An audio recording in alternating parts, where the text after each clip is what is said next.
सालबारि जिल्ला बर' थुनलाइ आफादनि 17थि बोसोरारि जथुमा लोगोसे सालबारि जिल्ला दुलाराय बर' हारिमु आफादनि 3थि बोसोरारि जथुमा आरो सालबारि दखरा बाथौ महासभानि 20थि बोसोरारि जथुमानि हाबाफारिया दिनै थुंगेबाय। दिनैनि बे हाबाफारिया फारि फुंनि 10 रिंगायाव खन्थाइगिरि जथुम मासिगिरि महरै बाहागो लादों सालबारि जिल्ला बर' थुनलाइ आफादनि लेङाइ आफादगिरि मनज कुमार बर'आ।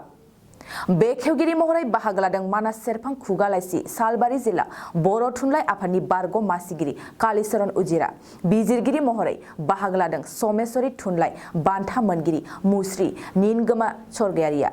बे खन्थाइगिरि जथुम हाबाफारियाव गंफ्रोमबो गुदि बर' थुनलाइ आफादजों सायख'जानाय साफायै खन्थाइगिरिफोर लोगोसे गाहायाव मख'नाय गौथुमफोर जेरैहाय फुंखा थुनलाइयारि गौथुम, हादान थुनलाइ आड्डा, गाथोन थुनलाइयारि गौथुम, बोरसि गाथोन आड्डानिफ्राय साफायनानै हांख्रायहरनाय जादों। बेलासिनि 1 रिंगायाव गेवलां मेलनि हाबाफारिबो लानाय जायो। बे गेवलां मेलनि हाबाफारियाव आफादगिरि महरै बाहागो लादों सालबारि जिल्ला बर' थुनलाइ आफादनि आफादगिरि डम्बरुधर बसुमतारिया। बेखेवगिरि महरै बाहागो लादों सालबारि फरायसालिमानि गोरायुं डक्टर जगत चन्द्र बसुमतारिया। बरपेटा रडनिफ्राय अनजय बसुमतारिनि खौरां। गोजोन्थों गोजोन मोनाबिलि।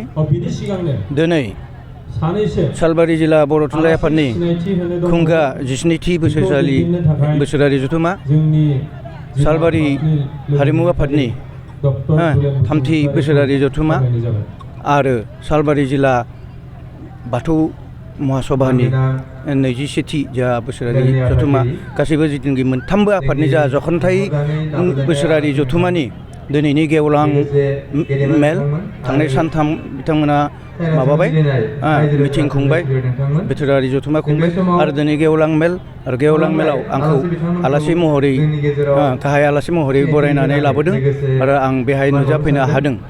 दा आंनि खोथाया जाबाय मा, दिनै बर' जाथिया थांनाय थैनायनि बेलायाव बर' थुनलाइ आफाद, बर' हारिमु आफाद, बर' निजिगिरि बाथौ गौथुम, बाथौ महासभानि जि गोहोम, बे गोहोमखौ बुंनानै बुंख' हाया।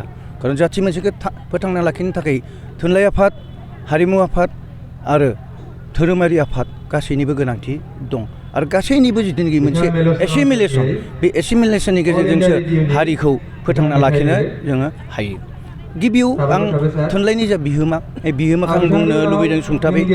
जे बर' थुनलाइ आफादा 1952 मायथाइनिफ्राय दिनैसिम आन्थोर जआ जासे, जिराया जासे, मेगन मेख्रेबा जासे न' बां गारनानै, गावनि बिसि फिसाय गारनानै, गावनि हा हु जेबो खौरांखौ दाबसेखै जलदाब दोनथ'नानैबाबो हारिनि जा थुनलाइयारि, जा रावारि, जे हारिमुवारि जेनाखि थांनाय थैनायनि जेनाखि बायदिसिना हारिमु हाबाफारि, बे हाबाफारियाव बारसोमदों।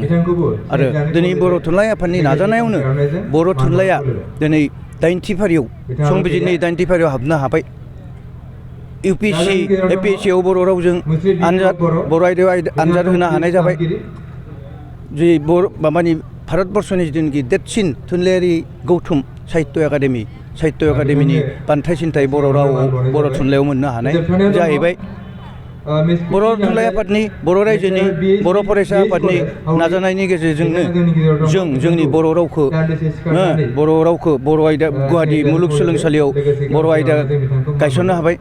बिनि उनाव जोङो बड'लेण्ड इउनिभारसिटियाव बर' आयदा गायसननो हाबाय। डिब्रुगड़ इउनिभारसिटियाव बर' आयदा गायसननो हाबाय। कटन मुलुगसोलोंसालियाव बर' आयदाखौ गायसननो हाबाय। आरो दा जोंनि आसाम जिथुनाखि इउनिभारसिटि, सिलचर जिथुनाखि इउनिभारसिटियाव बर'खौ जिथुनाखि डिग्रिनि जे मेजरसिम दावखोहोनो हानाय जाहैबाय। जोंहा जोंनि राव थुनलाइ दावगानायाव एसेबां मानि जादोंब्लाबो दिनै जोंहा गोबां जेंना जेंसि दङ। बे जेंना जेंसिफोरखौ बुंनानै बुंख' हाया। जोंहा दङ फरायसानि जेंना।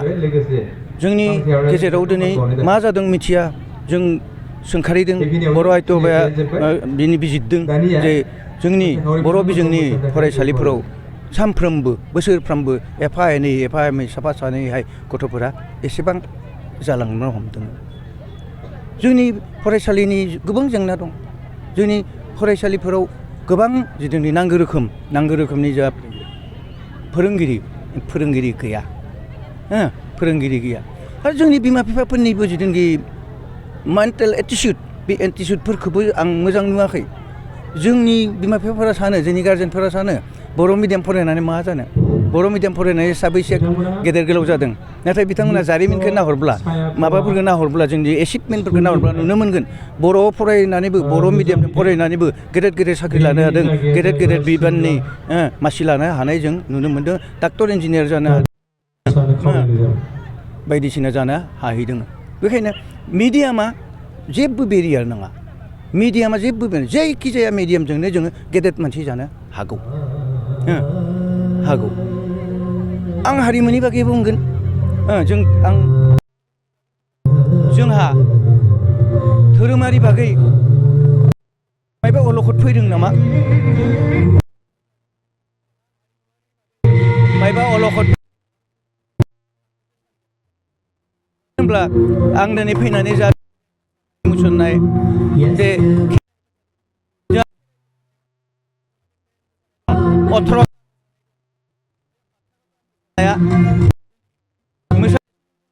बायदेमलाय सिदेमलाय मोसानाय नुदों मा मिथिनानै मोना रायजोफोरा मिथिनानै मोना आसा खालामदों दिनै मोसानाय मुसुरनायखौ फेदेरनो खारनै नाजानाय बागैबो गोबां जोंहा जोंनि बेफोर गुस्लायनो हमदों आरो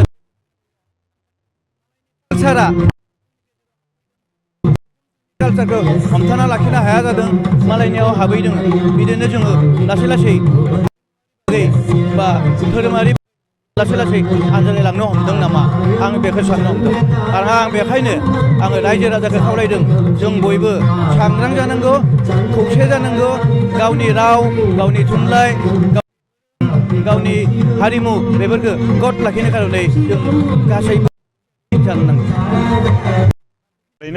सालबारि जिल्ला दुलाराय बर' थुनलाइ आफादनि नैबे 13थि हाबाफारियाव फैनो मोननानै जोबोद गोजोननाय मोनदों जानो हागौ बिथांमोननि जिखिनि डेलिकेट सेटिं बेबो मोजाङै जानानै थांबाय दिनै गेवलां मेल बे गेवलां मेलाव आलासि महरै नुजाथिफैनानै जोबोद गोजोननाय मोनदों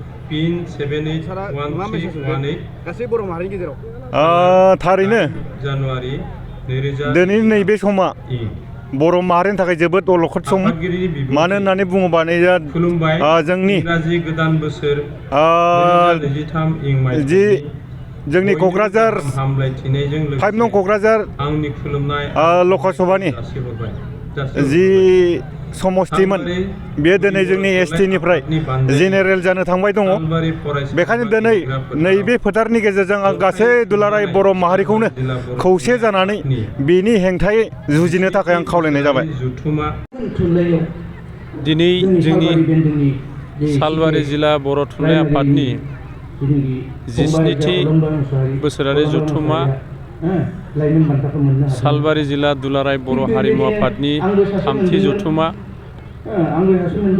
आरो सालबारि दखरा बाथौ महासभानि 21थि जथुम्मा बे जथुम्मानि दिनै जोबथि सान थामहिनबा बे गेवलां मेल बे गेवलां मेलाव दिनै आलासि महरै जों हांख्रायनानै लाबोदों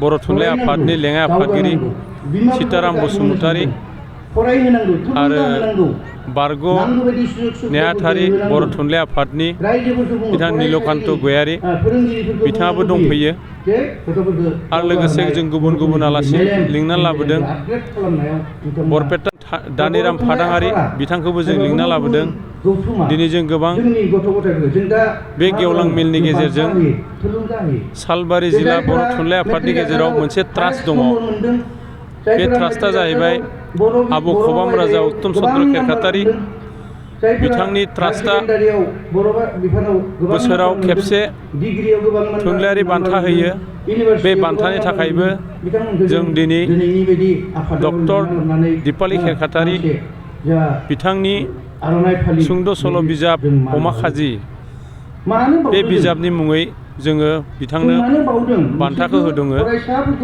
आरो लोगोसे